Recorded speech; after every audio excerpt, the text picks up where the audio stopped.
Alors que Pékin Express, le choix secret va connaître son dénouement ce jeudi 20 avril sur M6, l'animateur Stéphane Rothenberg et le producteur Thierry Guillaume avaient-ils une idée des gagnants?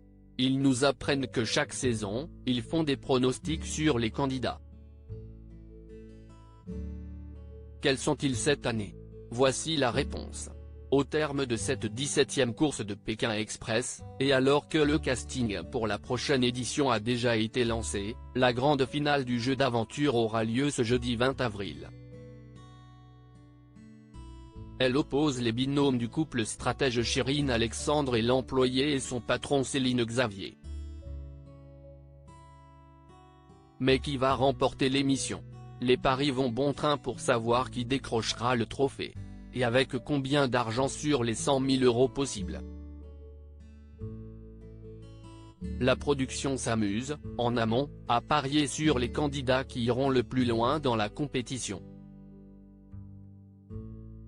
Et apparemment, malgré les années qui passent, ils ne sont toujours pas très forts en pronostic.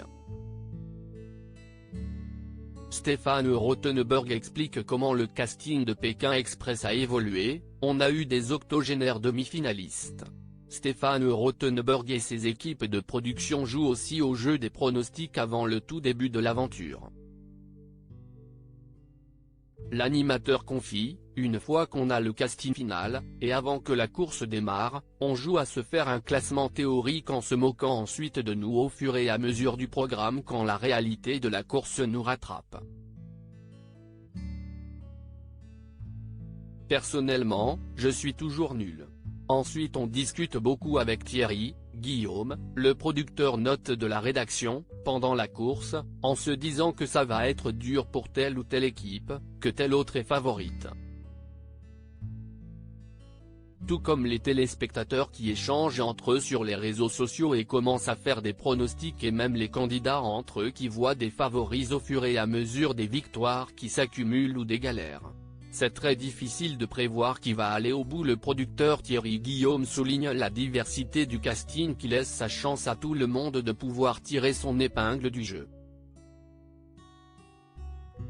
Tous les ans, on est surpris par le casting. On a une tendresse particulière pour tous les candidats que rien ne prédestinait à vivre ce genre d'aventure. On n'a pas que des sportifs et des aventuriers. Tout le monde peut venir. Et Stéphane Rothenberg de poursuivre, il y a une vraie différence par rapport aux premières années. Le fait que des gagnants improbables aient remporté le programme, avec des physiques pas forcément athlétiques, a complètement changé le profil des gens qui se présentaient entre aujourd'hui et il y a 15 ans. Il n'y a pas de profil type. On a eu des octogénaires demi-finalistes.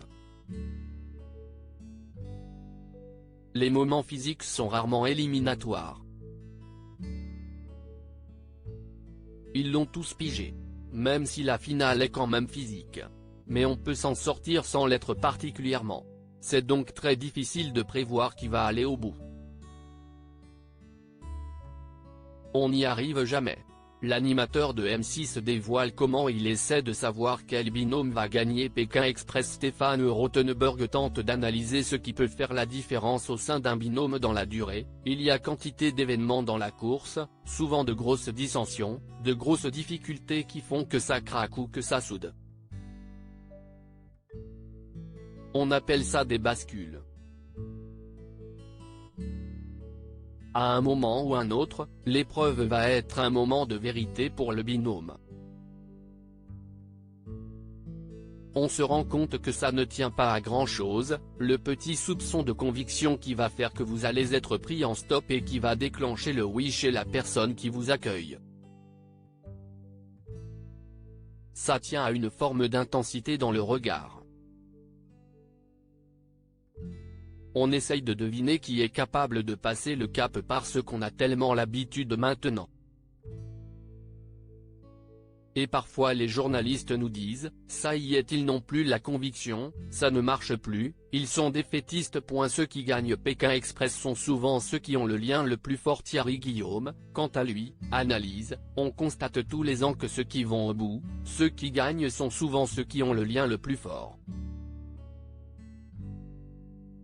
Le présentateur de M6 de compléter, et parfois il ne soupçonnait pas ce lien.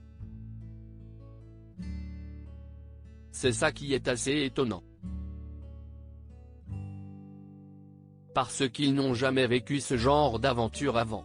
C'est saisissant de voir à quel point un binôme peut marcher. Rendez-vous ce jeudi 20 avril en prime, sur M6, pour découvrir qui ajoutera son nom au palmarès des grands gagnants, improbable ou non, de Pékin Express 2023. À lire aussi Pékin Express, qui sont les finalistes de l'édition 2023 et qui a été éliminé ?